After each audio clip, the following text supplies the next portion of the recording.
From KUNC and the NPR network, this is In The NoCo. I'm Erin O'Toole. Happy birthday, Colorado. Yep, 2026 is your 150th birthday year, your sesquicentennial. Here at In The NoCo, we're celebrating with a look at some of the people and places that shaped Colorado since it became a state back in 1876. We'll feature these stories all year, leading up to the actual statehood anniversary on August 1st. And we're kicking things off this week with some overlooked stories from Colorado history. We start today with the story of an unusual winter attraction that drew tourists to the high country years before the ski industry became an international draw. Back in 1895, Leadville city leaders faced a dilemma. The silver mining industry had made the town quite wealthy, but then the market crashed, and the city's fortunes cratered right along with it. Residents were leaving in droves to seek out better opportunities. So city leaders came up with an unusual idea to draw tourists to Leadville, entice people to live there, and give the remaining residents a sense of pride. They decided to build a giant palace of ice. And what followed is a remarkable story of innovative engineering that drew visitors from thousands of miles away. Author Afton Rorvik, who lives in Windsor, paints a vivid picture of all of this in her book for kids and adults, The 1896 Leadville Ice Palace. She joined me recently to talk about why she finds this history fascinating. It's really the history that pulls me in because this was where mining happened. Very creative thinkers. Leadville has had that mentality since the late 1800s that anything can happen in Leadville. It's just a fascinating place then and now. And it was a very successful, thriving place for almost 2 decades until Congress passed something called the Sherman Silver Purchase Act in 1893. Can you briefly explain how that affected the city? That act said that the government had to buy a certain amount of silver at a certain price every month. That was great for mining in Leadville. But then all of a sudden, when Congress repealed that act, the price of silver went way down. Some people called it the silver panic. Even though there was still silver in the mines, it just cost too much to get it out. So a lot of the mines shut, and a lot of people left Leadville. So leaders came up with this kind of crazy idea to build the biggest, most magnificent ice palace in the world. A handful of other cities had built these as tourist attractions, but what made Leadville officials want to try this, and what did they hope it would accomplish? Yes, you do wonder, why does the city build an ice palace? Back then, it was something they did.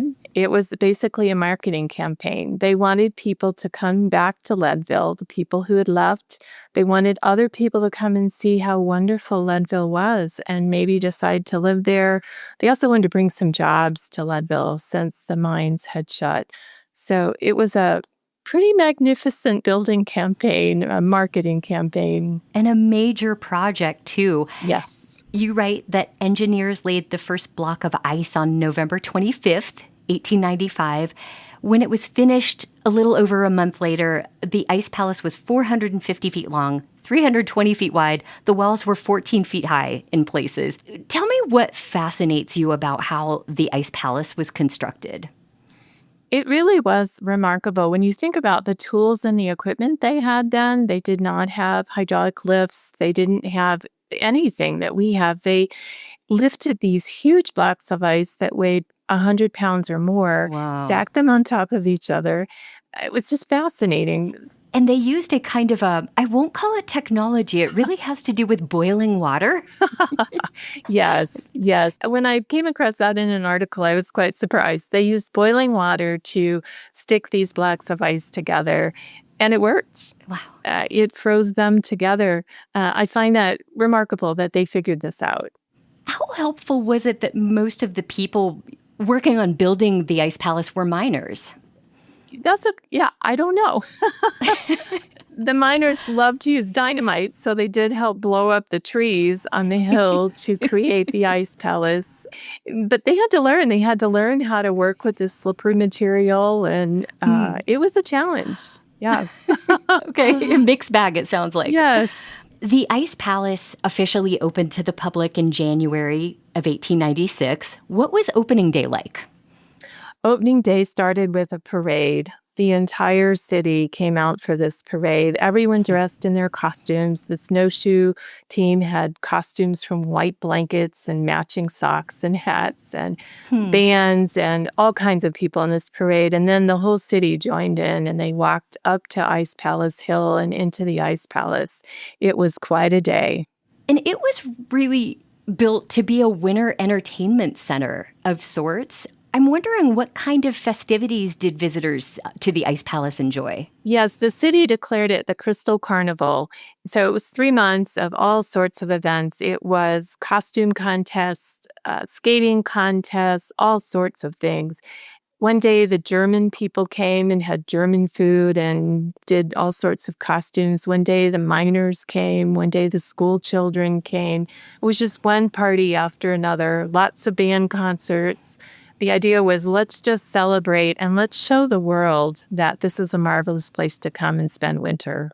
The Ice Palace was intended to revive Leadville's prosperity and appeal. Did it accomplish that? I think it did for 3 months. There are documents that show that people came from all over the world.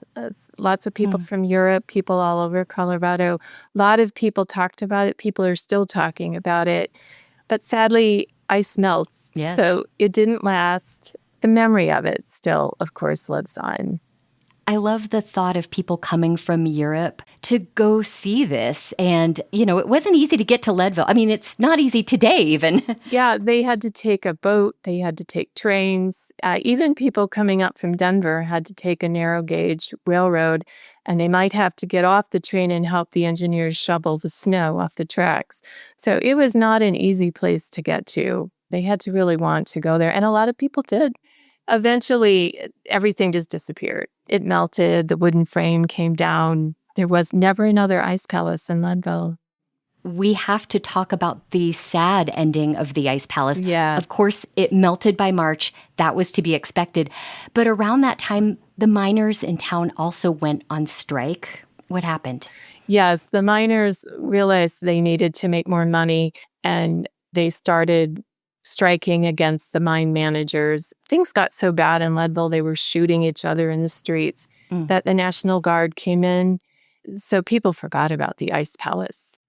Afton, what do you think the story of the 1896 Leadville Ice Palace can teach us today? I love the creativity involved in it, the engineering feats that they did. Leadville just chose to dream big and live big. They figured things out. They figured out how to do an ice palace. I just love that ingenuity.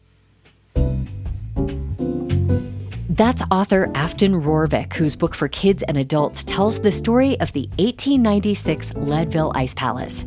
We'll have links in our show notes where you can learn more, and you can see photos at our website, KUNC.org.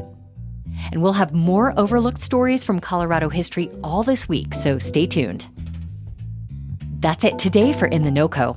I'm Erin O'Toole. Thanks so much for listening.